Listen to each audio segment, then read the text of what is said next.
Bijak belanja TV9.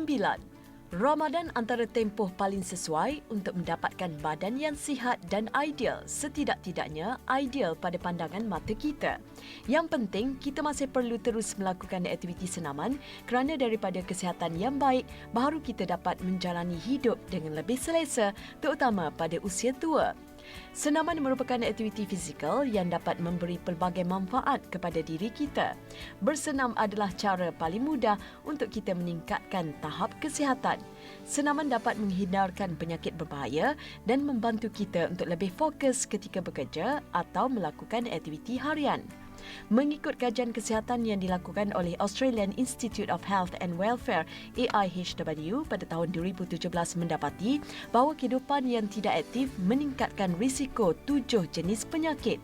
Antaranya risiko penyakit diabetes iaitu kencing manis, kanser usus, kanser rahim, risiko nyanyuk atau demensia, penyakit jantung dan angin ahmar. Ketika Ramadan dan jika masih mahu melakukan senaman, pilih aktiviti yang lebih ringan. Atau setidak-tidaknya, lakukan dalam tempoh yang lebih singkat pada malam hari selepas solat sunat tarawih.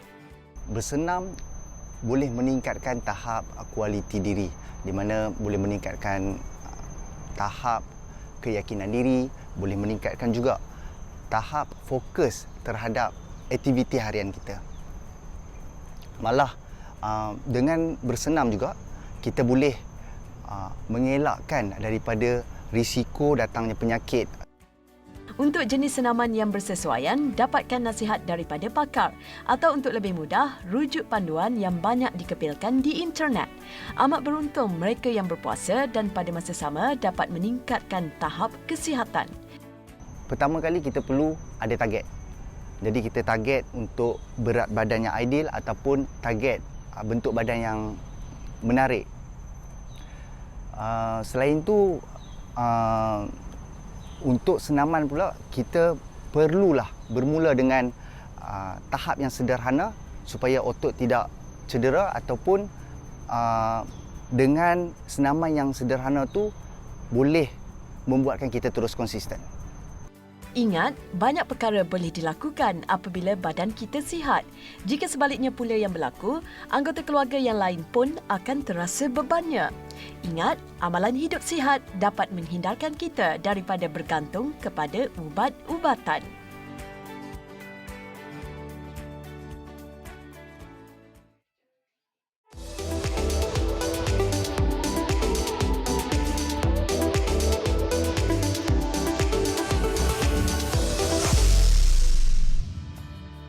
Bijak Tani TV9. Sebut saja strawberry, ramai di antara kita akan terbayang Cameron Highlands. Bagi yang mahu ke utara Semenanjung, Jerai Hill Strawberry Farm di puncak Gunung Jerai di Gurun Kedah adalah alternatif terbaik. Jerai Hill Strawberry Farm ini mula dibangunkan pada tahun 2018. Sebidang tanah di persekitaran Jerai Hill Resort dijadikan lokasi penanaman. Menariknya, buah ini tumbuh segar dan mula mengeluarkan hasil yang lumayan. Dengan 4,000 pokok, purata 10 kg strawberry dituai setiap hari. Variasi buah pula adalah campuran benih dari Cameron Highlands dan Mesir. Dari segi pembajaan, kita dapat formula untuk membuat baja daripada Egypt.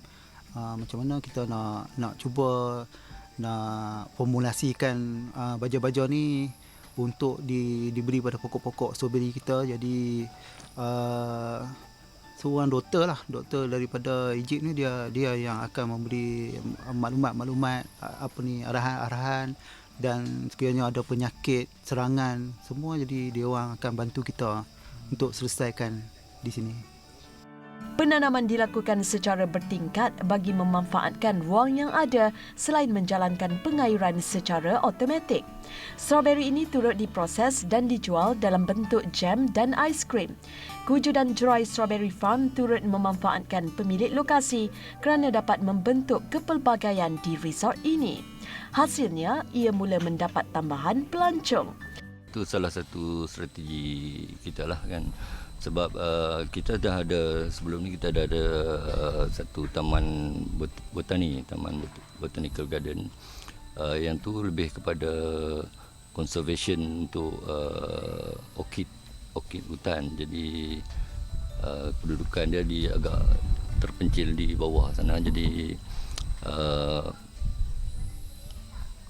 kekuatan pengunjung pun agak terbatas itu. Jadi dengan adanya Jerai Strawberry Farm ini yang lokasinya lebih terbuka dan lebih dekat dengan pengunjung, jadi kami berpendapat ini akan memberi satu kelebihan lah kepada Jerai Hill Resort.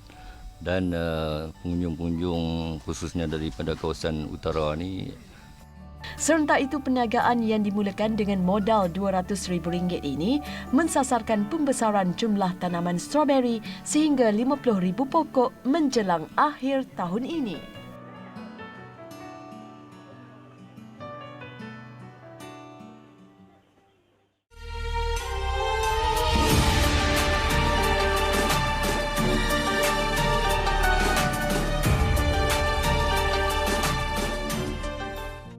Cari pahala TV9. Ibarat pepatah, ringan sama dijinjing, berat sama dipikul. Gabungan NGO Selangor antara yang giat meneruskan aktiviti menghulurkan sumbangan barangan keperluan asas kepada golongan asnaf. Untuk aktiviti terbaru ini, Gabungan NGO Selangor menyantuni golongan asnaf di sekitar kawasan Taman Sungai Jati, Klang, Selangor. Sumbangan dilakukan pada Jumaat lalu beberapa hari menjelang Ramadan. Gula, beras dan mihun antara barangan keperluan asas yang disumbangkan oleh Gabungan NGO Selangor. Hari ini di Kampung Sungai Jati Kelang memberikan sedikit sumbangan barang dapur kepada yang memerlukan. Dan insya-Allah memang kita sentiasa melakukan aktiviti ini berskala. Maksudnya sebulan sekali, 2 bulan sekali memang kita bagi. Dan ini merupakan sebelum bulan puasa kita memberi sumbangan. Insya-Allah bulan puasa nanti ada program lain juga daripada Gabungan NGO Selangor. Kita akan ke pasar-pasar malam untuk bagi sumbangan kurma dan sebagainya. Beberapa NGO tempatan di Selangor antara yang turut serta dalam aktiviti ini. Keseluruhan sebanyak 20 bungkusan makanan dihulurkan kepada golongan fakir miskin dan orang kurang upaya di sekitar kawasan Taman Sungai Jati, Klang. Bantuan bertujuan menceriakan golongan terbabit dalam menyambut ketibaan Ramadan dan semoga menjadi ikutan NGO atau individu lain. Saya pun kira berterima kasihlah kepada NGO yang sudi datang membantu saya sekeluarga lah untuk menjelang puasa ni. Harapan saya kalau boleh biar banyak lagi lah NGO yang keluar untuk membantu yang mana-mana yang tak termampu lah. Dan terima kasih banyak-banyak lah pada yang sudi datang membantu lah. Terima kasih banyak-banyaklah ringankan beban kan. Banyak tu bagi tu sumbangan tu. Bagi saya sangat menghargailah.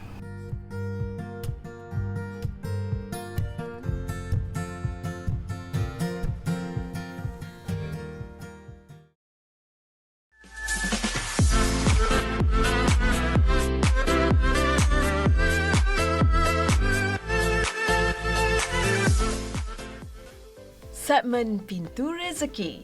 Berniaga dengan ikhlas dan jangan lokek berkongsi ilmu. Hasilnya, seorang kaki tangan sebuah syarikat insurans di ibu negara dapat menambah pendapatan melalui jualan kuih bangkit kelapa yang dipelajari daripada ibunya.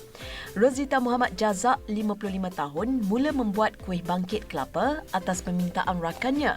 Oleh kerana rasa yang enak dan mendapat tempahan yang banyak, beliau mula serius untuk berniaga. Part time pun tidak, tapi since PKP last year lah, bulan 5 itu hari kita tak ada buat apa, duduk rumah je kan. So try buat biskut ni. Tapi kawan pun minta, jual lah pada kawan-kawan ni. Bila dah jual pada kawan ni, biasalah masukkan dalam Facebook lah, WhatsApp lah. So berlarat sampailah sekarang. Berlarat lah. Nak buat macam mana, rezeki orang kata kita ambil je lah. Katanya, beliau lebih selesa melakukan setiap proses pembuatan kuih secara sendirian kerana ia menimbulkan suatu kepuasan baginya.